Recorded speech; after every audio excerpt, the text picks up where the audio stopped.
बच्चों, आज हम लोग पढ़ेंगे गति क्या होता है, मोशन किसे कहते हैं।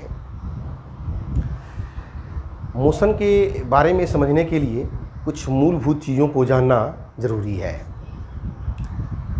अगर हम कहें कि हम अर्थ पर खड़े हैं और चुपचाप स्थिर हैं तो हम कह देते हैं हम किस अवस्था में हैं, विरामावस्था में हैं। अगर हम मूव करते हैं, चलते हैं तो हम कहते हैं गति की अवस्था में हैं, यानी मोशन की अवस्था में हैं। तो ये विरामावस्था और मोशन की अवस्था, रेस्ट और मोशन क्या होता है, इसको समझिए। अगर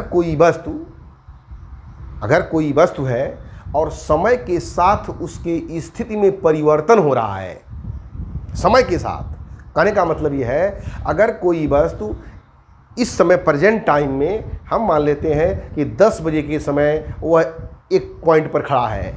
अब मैं देखा कि 10:01 के बाद से वो दूसरी जगह पे चला गया तो कहेंगे वो किस अवस्था में है, गति की अवस्था में है। समय के साथ स्थिति में जब परिवर्तन होता है तो कहलाती है क्या, वो वस्तु गति की अवस्था में है।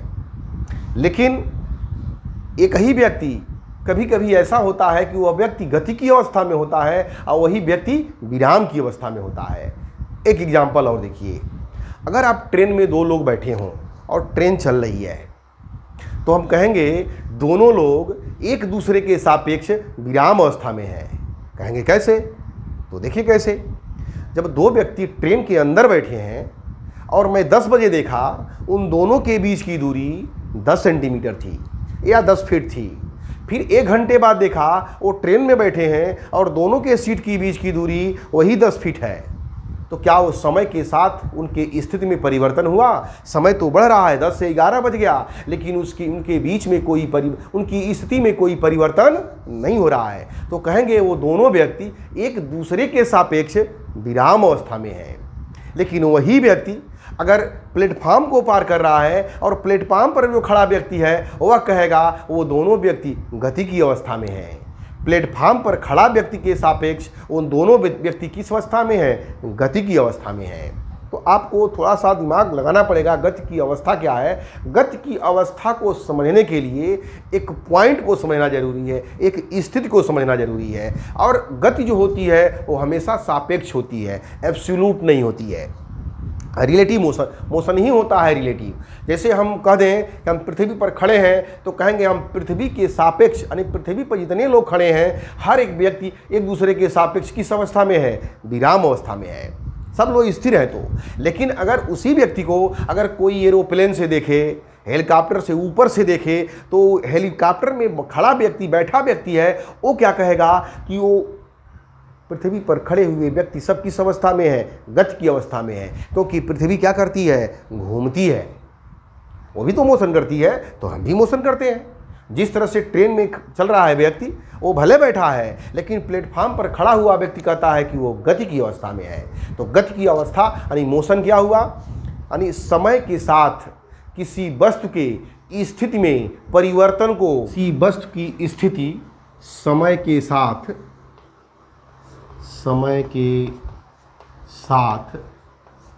परिवर्तित होती है,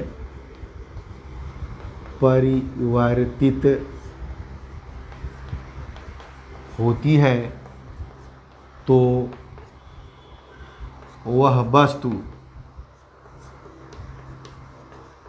गति की अवस्था में कहलाती है। जैसे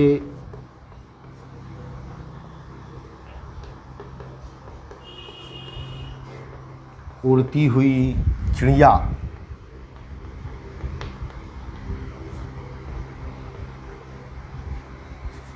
चलती हुई कारें इत्यादि। और इसी को ऐसे लिख सकते हैं, जब किसी वस्तु की स्थिति समय के साथ परिवर्तित नहीं होती है तो वस्तु विरामावस्था में कहलाती है। जब किसी वस्तु की स्थिति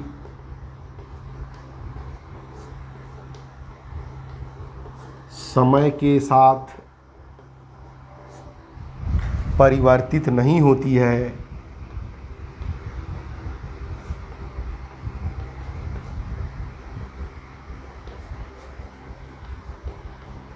तो वह वस्तु विरामावस्था या विराम अवस्था में कहलाती है।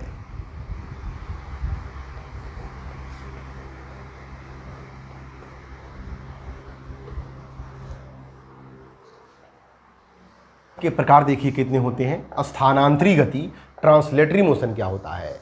जब कोई वस्तु इस प्रकार गति करे कि उसके सभी कण सरल रेखी पथ पर एक निश्चित समय में समान दूरी तय करते हैं, तो उस वस्तु की गति स्थानांतरी गति कहलाती है।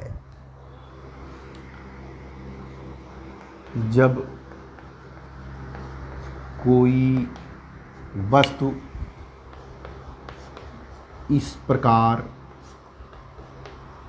गति करे कि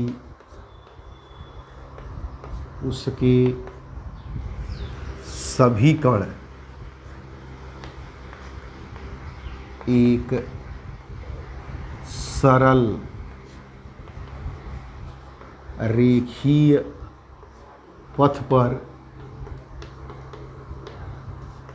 निश्चित समय में समान दूरी तय करे, तो उस वस्तु की गति स्थानांतरीय गति कहलाती है। स्थानांतरीय गति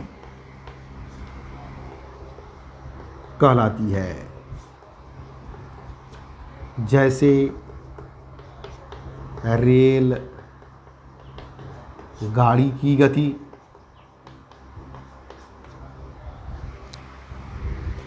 स्वतंत्रता पूर्वक नीचे गिरते हुए पिंड की गति। नंबर 2, घूर्णन गति, रोटेशनल मोशन।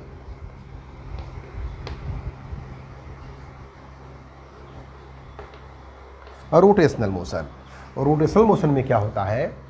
जब कोई वस्तु इस प्रकार गति करे कि उसके सभी कण एक वृत्ताकार मार्ग पर चलें, वृत्ताकार मार्ग का पथ बना दें, तो उस तरह की गति को बोलते हैं।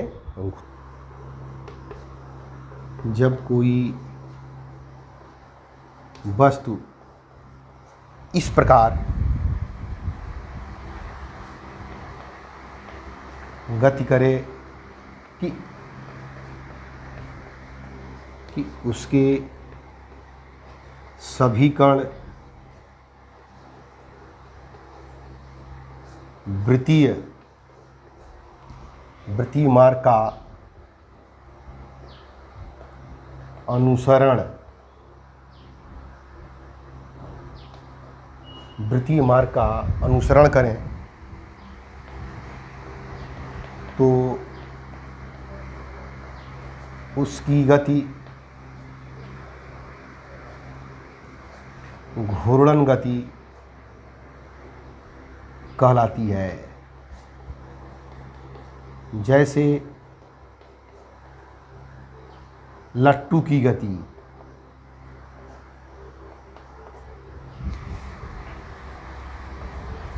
पृथ्वी की गति,